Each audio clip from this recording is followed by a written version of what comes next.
The casserole hit the floor with a crash that seemed to echo through every corner of my childhood. Chicken, rice, and vegetables scattered across the linoleum in a grotesque pattern, sauce splattering against the baseboards like abstract art painted in humiliation. "If you want dinner, lick it off the floor," my mother said, her voice dripping with contempt as she stood over me, her shadow falling across the ruins of my meal. "Maybe that'll teach you some respect." I was 17 years old, and I had just come home from my shift at the grocery store where I worked after school. My crime? I'd asked her politely if she could not smoke in the house while I ate because the smell made me nauseous. That was it. That simple request had triggered something in her, and she'd swept my plate off the table with the back of her hand, her eyes blazing with that familiar rage I'd learned to recognize since I was a child. According to YouTube analytics, 99.6% of viewers are not subscribed. That's a huge number. By subscribing the channel that is completely free, you'll help support the channel and never miss fresh content. My younger brother, Marcus, sat frozen at the table, his own plate untouched, his eyes wide with fear. He was only 12, and he'd seen this scene play out in different variations countless times. Our father had left when I was 10, unable to handle my mother's increasingly erratic behavior and her alcohol-fueled tirades. He'd promised to take us with him, to fight for custody, but his promises had evaporated like morning dew. The child support checks came irregularly, and his phone calls became less frequent until they stopped altogether. I stared at the food on the floor, my stomach cramping with hunger. I'd skipped lunch to pick up an extra shift, hoping to save enough money for college application fees. My guidance counselor, Mrs. Patterson, had told me I had a real shot at scholarships if I could just get my applications in. She didn't know that every dollar I earned went toward keeping the lights on and food on the table because my mother spent her disability checks at the bar down the street. "Are you deaf?" my mother snapped, taking a step closer. I could smell the whiskey on her breath, see the glassiness in her eyes. I said, "Lick it up." Something inside me shifted in that moment. It wasn't the first time she'd humiliated me, wasn't even close to the worst thing she'd done. But something about the casual cruelty, the way she smiled as she said it, the way Marcus looked at me with such helpless pity, it all crystallized into a singular, clarifying rage. I stood up slowly, my hands trembling not with fear, but with the effort of containing myself. "No," I said quietly. Her eyes widened. In 17 years, I'd never refused her directly. I'd learned early that compliance was survival, that keeping my head down meant fewer bruises, fewer nights locked in my room, fewer meals withheld. "What did you say to me?" Her voice dropped to a dangerous whisper. I said no. I looked her directly in the eyes. "I'm not doing it." The slap came fast, snapping my head to the side. My cheek burned, but I didn't move. I'd been hit before. This was nothing new. What was new was the cold calculation settling over my mind like a winter frost. "Get out of my house," she hissed. "Get out right now." I looked at Marcus, saw the tears streaming down his face, and made a decision that would shape everything that followed. "Come on, Marcus, get your things." "He's not going anywhere," my mother said, moving to block Marcus's chair. "He's my son." "So am I," I said. "But that's never mattered to you, has it?" I walked to my room, my mother screaming obscenities behind me. I grabbed my backpack, stuffed it with clothes, my laptop, important documents I'd been secretly gathering for months, my birth certificate, social security card, school records. I'd been preparing for this moment without realizing it, as if some part of me had always known it would come. When I emerged, Marcus was standing by the door, his own backpack on his shoulders. He'd made his choice. My mother stood in the living room, her face contorted with rage and something else, fear, maybe, or the realization that she was losing control. If you walk out that door, don't come back. Either of you. Don't worry, I said. We won't. Mrs. Patterson's house was warm and smelled like cinnamon. When we showed up on her doorstep that night, she didn't ask questions, just ushered us inside and made up the guest room. Her husband, a kind-faced man named Robert, who taught history at the high school, made grilled cheese sandwiches and tomato soup, while Mrs. Patterson called a lawyer friend of hers.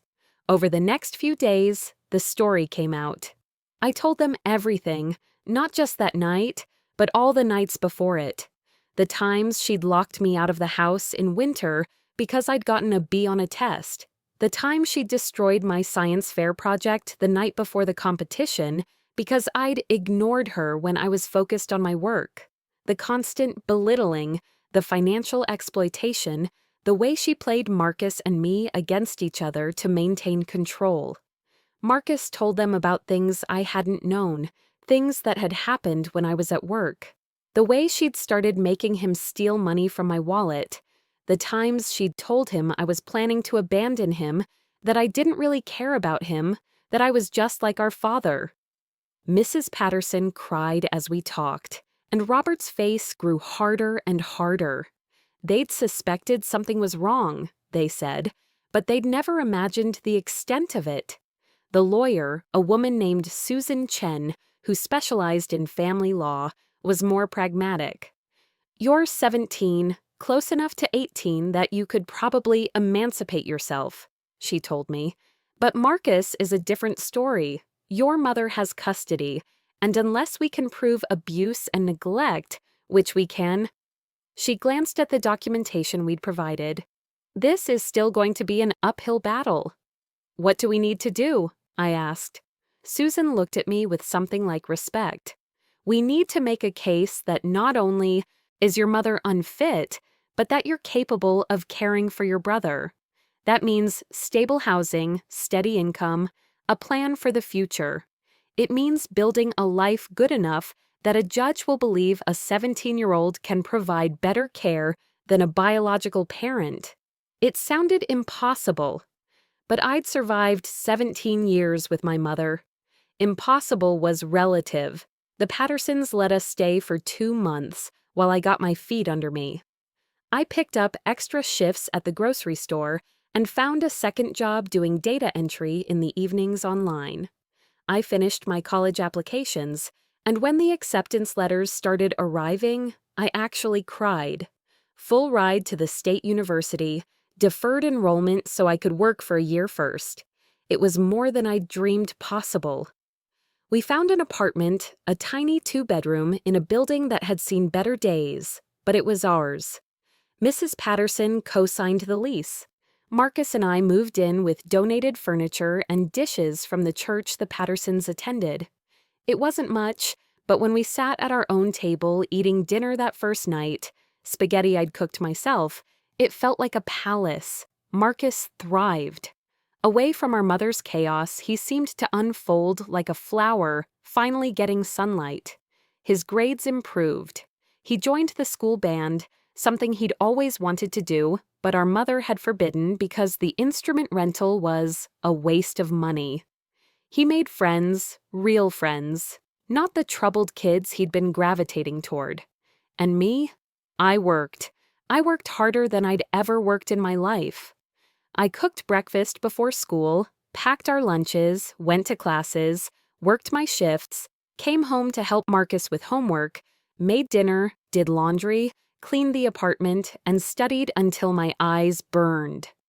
On weekends, I worked both jobs and still found time to take Marcus to the movies or the park to make sure he had some semblance of a normal childhood. Susan filed for emergency custody, citing the abandonment when our mother had kicked us out, the pattern of abuse, the financial neglect. She built a case with testimonies from teachers, neighbors, even the owner of the corner store who'd seen my mother drunk on numerous occasions. Medical records showed Marcus's anxiety had required counseling, that I'd been treated for malnutrition during a particularly bad stretch when I was 14. My mother fought it, of course. She showed up to court sober. wearing a nice dress, playing the role of the concerned parent whose children had been stolen by interfering outsiders. She cried on the stand, talked about her struggles as a single mother, her disability, how hard she'd tried. I sat in that courtroom and watched her performance with cold detachment. This was the revenge I'd been planning, though I hadn't realized it at first. Not violence, not cruelty, but simply building a life so undeniably better, becoming so obviously capable that the truth would be impossible to deny. When it was my turn to testify, I didn't yell or cry. I spoke calmly, factually, about life in her house. I presented bank statements showing how I'd been supporting the household since I was 15. I showed the court my work records, my grades, my college acceptance letters. I talked about Marcus's transformation, how he was finally thriving. The judge, a stern woman in her 60s named Judge Ramirez, listened to everything with an impassive expression. When she finally ruled, 3 months after we'd left, her words were measured but clear. It is the finding of this court that Ms. Jennifer Ashford has demonstrated a pattern of neglect and emotional abuse. Furthermore, her son Liam has shown extraordinary maturity and capability in caring for his younger brother. While this court does not make such decisions lightly, it is clear that the best interests of the minor child, Marcus Ashford, lie in remaining in his brother's care. Custody is hereby granted to Liam Ashford, with supervised visitation rights for the mother pending completion of substance abuse treatment and parenting classes. My mother's face went white, then red. "This is insane," she screamed. "You can't give my children to a child." Judge Ramirez's gavel came down hard. "Ms. Ashford, you will control yourself or be removed from this courtroom. Your children left your care because you quite literally threw them out. They have thrived in the months since. This court has made its decision." The calls started that night. My mother, drunk and raging, leaving voicemails full of threats and accusations. I changed our number. She found where we lived and showed up pounding on the door at 2 in the morning. The police escorted her away and documented the incident, adding to the paper trail that would keep her at arm's length. She tried to turn our extended family against us, spinning stories about how we'd betrayed her, how I'd brainwashed Marcus, how we were ungrateful and cruel. Most of them believed her at first. My grandmother, my mother's mother, called me a liar and a thief. My uncle told me I should be ashamed of myself for destroying my mother's life. But truth has a way of emerging. Marcus, in a moment of brave honesty, posted on social media about what life had really been like. He didn't go into graphic detail, but he wrote about finally feeling safe, about being able to sleep without fear, about eating meals at a table without walking on eggshells. He wrote about a brother who worked himself to exhaustion to give him a better life. The post went viral in our small community. People started coming forward with their own stories of witnessing my mother's behavior. The mask she'd worn in public, the pretense of being a struggling but devoted single mother, cracked and fell away. My grandmother called back, crying, apologizing. She'd known, she admitted, that something was wrong, but she'd been afraid to confront her own daughter. She started sending money each month. Not much, but enough to help. My uncle showed up at our apartment with a truckload of furniture he'd been storing, better pieces than our donated odds and ends. My mother went through court-ordered rehab. She completed it, as she had to for any chance at regaining custody. She went to AA meetings and parenting classes. On paper, she was complying with every requirement. But when the supervised visitations began, the truth became obvious. Marcus would return from each visit quieter, more withdrawn. The visits were supposed to be about rebuilding the relationship, but she spent them trying to guilt him, asking why he'd chosen me over her, why he'd believed the lies I'd told about her. After the fifth visit, Marcus told the court-appointed supervisor that he didn't want to go anymore. He was 13 now, old enough that his preference carried weight. The visits stopped. That's when my mother tried a different approach. She hired a private investigator to dig into my life, looking for any evidence that I was an unfit guardian. She filed motions claiming I was neglecting Marcus's education, that I was exposing him to inappropriate content, that I was financially unstable. Every claim was investigated and dismissed. Marcus's grades were excellent. Our home, while modest, was clean and well-maintained. My finances, though tight, showed consistent employment and careful budgeting. If anything, the investigations only highlighted how well we were doing. Frustrated, my mother went to the press. She found a local reporter looking for a sensational story and painted herself as a victim, a disabled single mother whose children had been stolen by an overzealous system that believed the lies of a manipulative teenager. The article ran with the headline, "Did the System Fail a Struggling Mother?" It painted a sympathetic picture of my mother while barely mentioning the abuse that had led to our leaving. I was devastated. After everything we'd been through, to see her playing the victim in the newspaper felt like being hit all over again. But then something unexpected happened. The internet did its thing. People who knew the real story started commenting, sharing evidence, posting their own testimonials. Teachers wrote letters to the editor describing the changes they'd seen in Marcus. Neighbors described incidents they'd witnessed. Mrs. Patterson wrote a scathing rebuttal that was published the following week, outlining in clear terms the reality of our situation.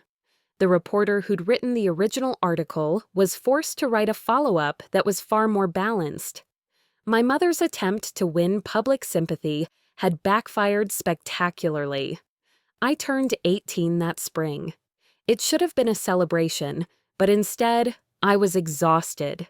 The constant legal battles, the stress of supporting Marcus, working multiple jobs, trying to plan for college, it had all caught up with me. I lost 15 pounds I couldn't afford to lose. Dark circles became permanent, fixtures under my eyes. One night, Marcus found me at the kitchen table, my head in my hands, bills spread out before me. The rent was due, and I was short. Again. "Liam," he said quietly, "maybe you should let me get a job too." "No," I said automatically. "Your job is school." "Your job is supposed to be school too," he pointed out, "but you're killing yourself for me." I looked at my little brother, no longer quite so little. He'd grown 3 inches in the past year. His voice was changing, and there was a maturity in his eyes that made my chest ache. He'd been forced to grow up too fast, and I'd contributed to that even as I'd tried to protect him. "I'm not letting you sacrifice your childhood because Mom couldn't be a parent," I said firmly. "You already sacrificed yours," he replied. "The difference is, I'm choosing this. You never got a choice." We worked it out as a compromise. Marcus could tutor younger kids for pay, something that would look good on college applications anyway and wouldn't interfere with his schoolwork or activities. The extra money helped, though I made sure most of it went into a savings account for his future. Summer came, and with it, the culmination of years of legal wrangling. My mother's rights were terminated permanently. She'd failed to maintain sobriety, had violated the terms of her visitation, and had demonstrated through her continued harassment that she remained a threat to our well-being. I thought I'd feel triumphant when the judge's final ruling came down. Instead, I felt hollow. This was my mother, the woman who'd given birth to me, who'd once upon a time read me bedtime stories and kissed my scraped knees. The woman who'd been destroyed by her own demons until there was nothing left of whoever she might have been. "Do you hate her?" Marcus asked me that night as we sat on our apartment's small balcony, watching the sunset. I thought about it for a long time. "No," I said finally. I hate what she did. I hate what she chose. But I can't hate her. She's sick, Marcus. She's broken. And hating her would mean letting her break me too. Do you think she'll ever get better? I don't know, I admitted, but that's not our responsibility anymore. We did what we had to do to survive. That's not revenge. That's justice. College started in the fall. I deferred for a year to get everything stable, and now I was finally going. Marcus was in 8th grade, thriving in the school band and getting straight A's. We'd found a rhythm that worked. Mrs. Patterson and Robert threw me a going-away party, even though I was only moving to campus an hour away and would be home every weekend. The living room was full of people who'd helped us along the way, teachers, neighbors, friends we'd made. Even Susan Chen came, bringing a card and a check that made me tear up. "You did something remarkable," she told me. "You took responsibility for a situation that never should have been yours to handle. And you did it with more grace and maturity than most adults manage. You should be proud." I looked around the room at Marcus laughing with friends, at the Pattersons who'd become surrogate parents, at the community that had rallied around us. I couldn't have done it alone. "No one should have to," Susan replied, "but you were the one who took the first step. You were the one who said no when it would have been easier to submit. That takes courage." My mother made one last attempt to contact us on my first day of college. She somehow got my new number and called as I was unpacking in my dorm room. I stared at the screen, my finger hovering over the accept button. Then I declined the call and blocked the number. Some might say that was cruel, that I should have given her another chance, that forgiveness meant maintaining contact. But I'd learned that forgiveness doesn't require martyrdom. I could forgive her for being broken without letting her break me again. I took a photo of my new dorm room, small but mine, paid for by scholarships I'd earned, and sent it to Marcus with the caption, "We made it." His response came immediately. "You made it, and you brought me with you." That night, lying in my narrow dorm bed with my roommate's soft snoring across the room, I thought about that moment when my dinner had hit the floor, when my mother had told me to lick it up. I thought about the girl I'd been, hungry and humiliated, trembling with suppressed rage. I thought about the person I'd become, someone who'd learned that the best revenge wasn't cruelty returned for cruelty, wasn't even justice served in a courtroom. The best revenge was building a life so good, so full of love and purpose and possibility, that the person who'd tried to destroy you became irrelevant. My mother had tried to teach me that I was worthless, that I deserved to be degraded, that I should be grateful for whatever scraps she threw my way. Instead, she'd taught me that I was strong enough to survive anything, that I could build something beautiful from nothing, that I could protect the people I loved even when it cost me everything. She'd tried to break me, but I'd used the pieces to build a foundation.